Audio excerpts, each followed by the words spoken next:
आज कीर्ति अपनी दुख भरी जिंदगी के बारे में एनजीओ में सबको बता रही है।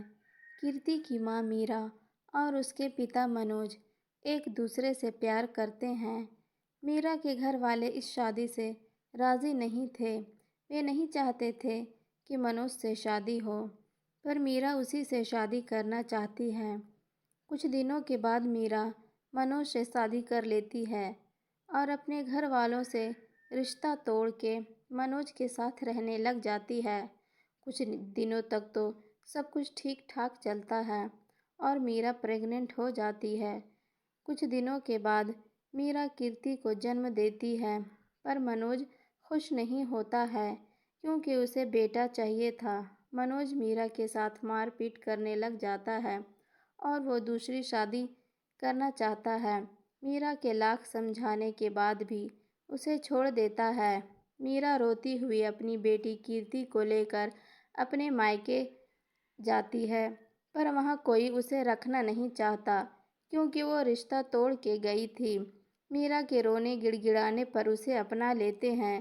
कीर्ति बड़ी होने लगती है। कीर्ति को घर में कोई प्यार नहीं करता सिवाय उसकी नानी के। सारे घर वाले उसे मनहूस कहते हैं। उसकी माँ भी प्यार नहीं करती। उसकी मामी उसे घर का सारा काम करने को कहती है।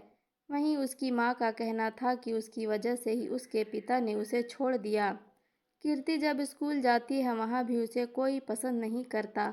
उसके साथ कोई नहीं रहता। मामी के भड़काने पर उसकी माँ उसे बहुत मारती है।